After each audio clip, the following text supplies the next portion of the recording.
Okay, you had a very special upbringing in Graceland. You had a bed made of mink fur, you had special rings made for you at the age of 4, you had a golf cart, you were spoiled like mad. How would you describe this little girl? I think confused. I don't think that I looked at it as being spoiled. I think that I looked at it as my father loved me and didn't get to spend a lot of time with me, and when he did, he wanted to go out of his way to do whatever he needed to do to make me, you know, seemingly happy. I had a very large dichotomy, though. You know, that was part of my life. But then I would go home and live in a small apartment with my mother. And yeah, in Los Angeles, because yeah. when they divorced when you were 4, your mom moved to Los Angeles. Right. You spent quite a lot of time in Graceland, still with your dad. Yes, but it was just a dichotomy, you know, going from that to a very regimented, scheduled, normal life with an apartment with my mom, 2-bedroom apartment, to that, you know, it was back and forth. So it wasn't just one, that was all that was there. And my mother was very level-headed and very set on me being level-headed, so she'd have to sort of undo whatever was done if I went to Graceland and spent 2 weeks being, you know, a crazy tyrant, you know, she'd have to come and sort of guide me back in the right direction. Who ruled Graceland? Who was the dictator? Well, my father, but if he was sleeping, and I would. Somebody told me you were very good at, you found a very smart way of telling people that if you don't do what I say, I'm going to tell my dad and he's going to fire you. They hear these stories a lot when I was a kid. There's one that my, one of the cooks just recently told me. She said, you came in the kitchen one day and you said, she made a chocolate cake, and she said, and I wanted to eat it. She said, you can't right now. Your father said, no, you're going to have dinner. And I said, you're fired, get out, this is my house. And I was, you know, that was an element, it was a phase, it didn't last, you know, but I did go through it. Because I think you had a pretty rough time.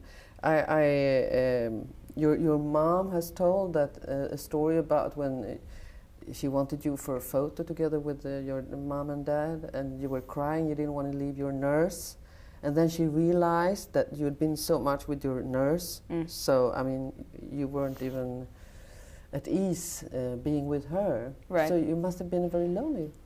I was, yeah.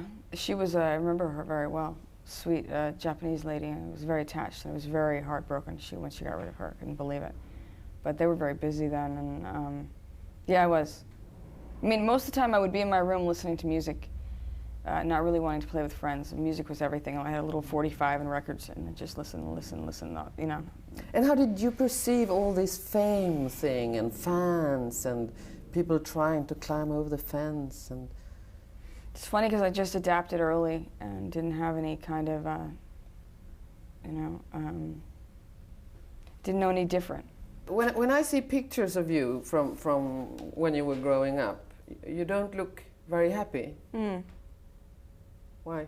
I don't know. I was sort of you know, I don't know. I was very deep as a kid. I had a lot of questions about life. Exposed to death very early. Not really a kid that was interested in being materialistic or celebrity or super, you know, I was very sort of spiritual at a young age, wanting to know deep, dark questions about life very early on. Didn't have them answered yet, so it's sort of purposeless, not quite understanding how things worked. Alone a lot, music was a huge part of my life, so that's what would get me through things. And you saw your father slowly go towards death, becoming more and more sick. How did you perceive this as a little child? I don't know. I just knew. So you have a 14-year-old daughter, and when you were 14, you had already been going on drugs for like a year or so. No, I started with drugs 14, 15. Okay. Yeah. But you tell your daughter about this. Yeah, she knows. Yeah. And what does she say? What did you take? What do you know? What did that do and why? And I had to explain. You know, this was like a phase that I went through, and it's not something that I wanted to do, obviously. But I also know that people were telling me, "Don't do it," and you do it. And I tried to explain that, you know, I did it amongst others, and I was fortunate, and other celebrity kids particularly were doing it that I knew, and I came out of it. That's not always going to happen, you know. A lot of those people are dead now. I'm going to quote just a few sentences from different songs on the album. I seem so grim. worms are crawling on me. I'm just a son of a bitch. It's definitely my fault. I've hurt you again. I'm your disease. I was wrong. I'm so mean. I broke up my family. The guilt is never gone. Hello. Hello, how are you? This is you. This is, you're pulling out, like, you know, yeah, this but is your songs. Yes. I pull from, songwriting is cathartic, therapeutic for me, so I pull from pain. I respond to music where someone's really sort of purging emotionally. So I do, and I've been writing since I was 23, sort of to get myself through things. And I can say that I go for it when I'm writing. You know, I definitely go there. But I mean, is this picture you seem to have of yourself, is this the way you feel about yourself? Each song is from a different part of my life, so they represent something I went through or felt, and I'm sure that, you know, at the time I probably felt that way. That doesn't in any way signify my normal state of mind or my normal well-being. You were kind of quiet about yourself earlier on, but still people had this image of you. What image was that? Oh, the image. This is a tabloid, sensationalistic, you know, sort of image kind of funneled on its own out of control because I would never say anything. So for years, you know, it's tabloid, who I was married to, what I've done, or, you know, silliness, basically. But it, you know, stacked up over 30 years, it was a lot. So when I put the record out, it's like I have to combat all of that in one shot. So it was a little overwhelming on that front. You talked about your life as a fishbowl life. Can you explain what that is? You know, it's just everyone can see from a 360-degree view of whatever's going on around you in your life. So I don't necessarily think it's always been that, because I've been able to keep away and sort of move. You know, I haven't really been out there till now. So other than people being aware of my, you know, personal mishaps, it's been, you know, relatively quiet. But you got married pretty young. How is it for a famous woman to marry a regular guy? That's been the biggest dilemma, I think, and that's kind of been what's been being displayed, I guess you could say, is that's always difficult because they can be very talented, beautiful people, spirits, and then, you know, get with me and get overwhelmed by the fact that I have the money or the fame or the celebrity and they lose their identity and their ego goes down and there's resentment. That's a problem. So then I go to the extreme opposite, trying to figure out, okay, no, this person's more famous or as me, and then that has its drawbacks. So it's been, you know, it's not easy either way. There's got to be something in the middle, you know. But do you think it's harder for a famous woman to marry a regular guy than the opposite? Yes, Why? absolutely. Because it's not natural. It's not the way things have been set up, you know. So how are things been set up? Men tend to want to be the provider, and instinctively, and understandably so. So it's a little difficult, and being with a woman who is that, you know. But the daughter of the biggest rock icon ever marries the biggest pop icon now living. Was that a coincidence? I felt like it was I should do that because it seemed more maybe that's what I should be doing instead of taking these dear souls and making them feel like they're nothing when they're a lot, you know, when they're very talented on their own. I was tired of doing that and raking them over the coals. Not me, but just the whole situation, you know, of them being used to get to me or everything being about me. So that's not fun for a man. So then you thought, when you met the pop icon Michael Jackson, how did you think when you fell in love with him? He's very different than he was, you know, he presents himself to be in public. I think we had different lives, different circumstances, both of us, and sort of connected based on that fact. And it kind of went from there. There was a click. We started talking and immediately related to one another, and it just kind of went from there because, you know, raised differently and had different circumstances presented to us in life. So there was a connection based on that, and didn't necessarily think it was going to go romantic, but it did. You know, seemingly all fine, and real, and then, you know. Were people questioning your relationship with him from start? I mean, your friends and your mom? Yeah, people weren't really into that one. I mean, they were trying to, you know, say certain things about it, but I you know, I needed to figure it out on my own. Because he was writing this sex abuse scandal and things. So what did people say to you? Mostly my mom was just like, you know, look at the timing of this and don't be stupid. And but how did you, I mean, did it have anything to do, I want you to explain, because for me, when I read that article, I suddenly understood the way you'd been reasoning, so I want you to tell me. How did you reason about, I mean, you'd been married to a regular guy, it didn't work. You meet Michael Jackson, you fall in love. So how do you think about this? So in that way, I think, you know, I can be in a situation where someone's more famous than I, or as famous, or a huge icon, and then I can sort of have my position as a female. I can be next to the man, and I can feel more comfortable that way. I wasn't seeking publicity myself. I was kind of looking to feel like I can support somebody else that I admired. Did you speak to Michael about this? No. I mean, I kind of just adapted into taking care of him and, you know, being a wife, sort of trying to do that, you know. And did you enjoy that? I did, for a while, yeah. And then what happened? I don't think it was at all appreciated, and it sort of started to just dwindle out of control, and it went to hell in a handbasket, basically, yeah. But, you know, we both, I'm not going to point fingers and all that, but it just didn't work. Do you regret it? It sort of stigmatized me, you know, without my knowing about it. So I regret that, you know, immediately. It's that whole, what is it with you, you know. What was that, Michael Jackson? In what way did it stigmatize you? It's just because I'm always associated with that, you know, everything's about that. You were married to Michael Jackson, that's like the biggest, you know. And it turned me into a freak. So, you divorced? Yeah. And then what happened? I was quiet for about a year, and I fell apart physically for a while, and then I sort of... You fell apart physically? Yeah, I just had a lot of things happen physically. You were sick? I mean, you know, just my body was breaking down.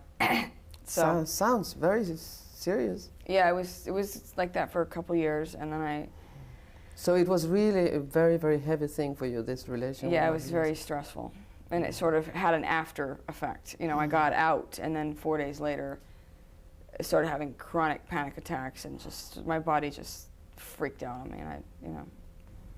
Did you go through therapy? No, I'm a Scientologist, so. But did that. And when you're a Scientologist, you don't do therapy? There's a form of counseling, but it's not the same as, you know, labeling or stigmatizing one or drugging someone. It's very different. So how could Scientology help you in this crisis after the relation with Michael Jackson? You know, it was a long process, but it happened. You know, it was long, sweeping me, mopping me up off the floor. You know, I had to basically, I'd made a lot of progress prior to that, and I had to do it all again, basically, is what happened. So, but what do you do? I don't know actually what you do. Well, there's two sides of it. There's a studying side, where you just read and you're studying, and it's sort of a science of life, and encyclopedia of life, and it explains a lot. And so it explains it to the point where it's actually working, not, you know, you have to believe in this, and it's this or that. So there's either the study section part of it, or there's a counseling thing that you do.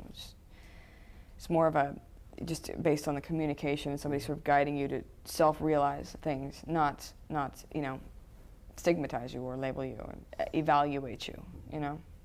And how does it work for you?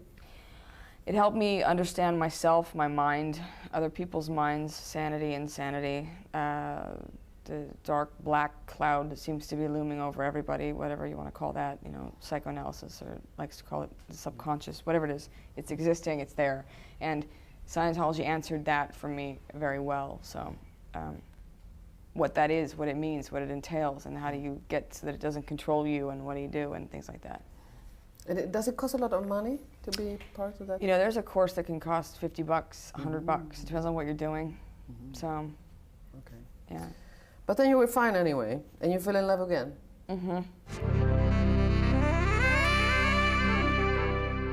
Nick showed up at the right time, and that happened. And Nick, that's Nicolas Cage, the actor. Yeah. And how would you describe the relation you had to him? We had similar backgrounds, similar histories in terms of our families being, you know, what they were, and immediate connection, kindred spirits, rebellious, wild, you know, just different than other people, and I think we just got connected on that front. So how is he as a guy? How is he? Mm? He's great. Yeah, we're still friends. Everything's good. So you got married? Mm-hmm. But? Well, you know, we were together 2 years before we got married, so it was kind of one of those things where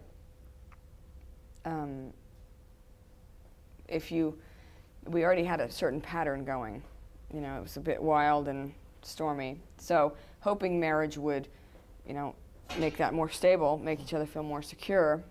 And it didn't. You know, it either, when you get married based on something like that, it's either going to embellish the problem or it's going to handle it. So in this case, it amplified it. And, you know, we were two pirates, basically, and one pirate marries another and they'll sink the ship. So that's what happened.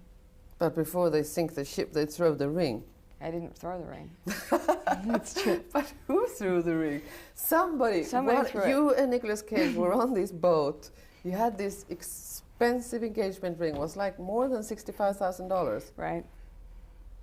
And it fell down in the ocean. Mm-hmm. Somebody threw it. Who did it? I don't know. I mean, I don't know. Somebody on the boat. I'm not getting into that. That specifically. It wasn't me. I was getting the rap for it. And I just remember watching it fly, going, and then I was, you know, watched it hit the water and go down, and it was 150 feet down. So, yeah. Did anybody dive? Yes. Yes. It was very stressful. Only one guy was crazy enough to go down that far. It's, you know, a big production to go down that far and look for something at the bottom of the ocean. So where was it? It was in Catalina. Mm-hmm. Would you say, I mean, do you see, I mean, I think a lot of people have had a lot of stormy relations. Do you think that you are worse than others, or is it just that you have all the spotlights on you? I think that I have spotlights on me. They weren't particularly that, you know, out of control, but it looks like that when you look at just that part of my life. Yeah. And the media loves, I don't know how many times I've been reading Lisa Marie's 108 days long marriage with Nicolas Cage. Oh, they love the 108 days thing. Yeah. Not 3 months, but 108 days. So next time you're going to get married, they're going to count. 58 days. Somebody told me yesterday you should get a revolving door in your house and make it a lot easier. So, but how does it affect you, this fishbowl thing, that the media are watching everything you do and sometimes ridiculing you and sometimes accusing you of things you haven't done? I hate it, you know. Honestly, I don't like it. But it's actually. But does it actually affect your relations to other people? You know, it can, but I think it can if you take it too seriously. Yeah. Because, you know, the thing that affects me is when I'm with someone and they try to make it look like that's this, you know. She's with Nick because of, you know, he's obsessed with her dad or something. It's not, there can't possibly be a real connection. It's about that. Or there's some weird thing they try to put with my dad with everyone, and then they can make it into whatever they want, and that's very frustrating. This man was, you know, multi-talented, done 50 movies, won an Academy Award, I don't know what, and they had to somehow discredit it and him by putting him there, you know, like he's just an obsessed freak, and that's why he's with her. That was just horrendous. And it affected him too? It affected both of us, yeah. I was like, when I do this promotion, I'm going to set it straight because it's driving me crazy. I can't believe they actually do this with you. You know, I'm thinking I'm being with you and that's not going to happen, but no, there's got to be that because there was the movies or the, you know, things that he did before. So, yeah, which were coincidental, you know. Mm. But you also described yourselves as two 12-year-olds in a sandbox. But I find that pretty mature, you know, because you don't get very much more mature, I think, than 12, maybe 14 when you're 50, that is. Yeah. I just used to say to him, when you turn 13, let me know. And then we'll talk.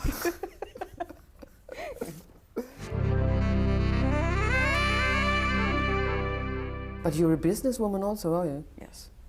You're the manager of the Elvis Presley enterprise, which is a big industry. It's, I mean, hundreds of thousands of dollars every year. Mm-hmm. So how is that, being a businesswoman?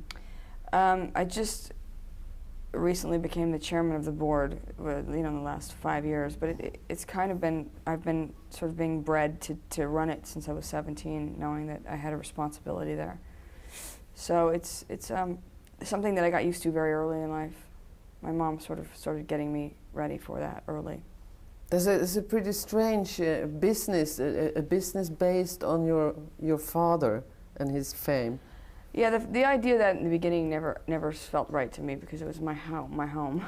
But it is your home. But at the same time, she took it and did what she did, and you couldn't, make it. She took it. You mean your mom? Yeah, I mean, my mother took it and turned it around. It was nothing, It wasn't going to provide for me or keep everybody afloat or do anything. So she had to do what she needed to do, and I understand that. So I respect that, and it's working, and it makes a lot of people happy, and to see it and be a part of it, and yeah, it's not somewhere that I plan to live, so it seems to be fine now. So thank you very, very much. Thank you. Very nice talking to you. You too. Really, very nice. You too.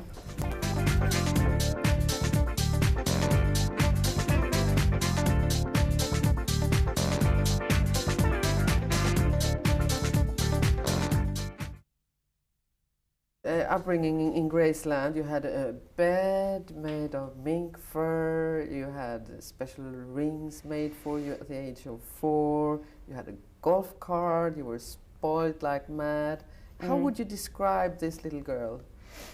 I think confused. I don't think that I looked at it as being spoiled. I think that I looked at it as my father loved me and didn't get to spend a lot of time with me, and when he did, he wanted to go out of his way to to that. It was back and forth, so it wasn't just one, that was all that was there. And my mother was very level-headed and very set on me being level-headed, so she'd have to sort of undo whatever was done if I went to Graceland and spent 2 weeks being, a crazy tyrant.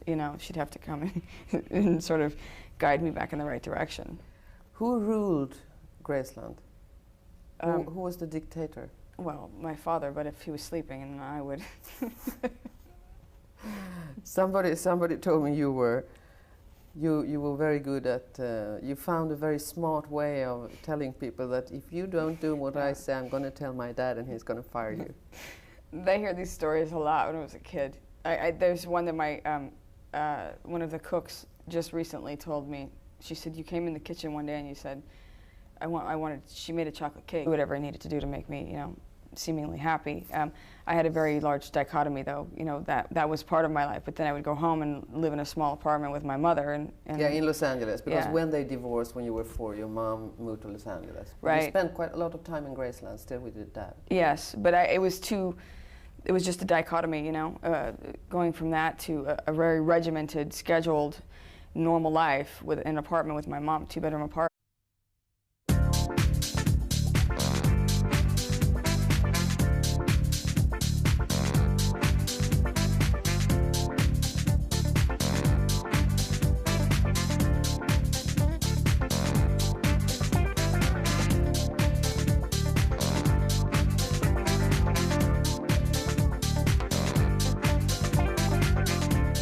Okay, you had a very special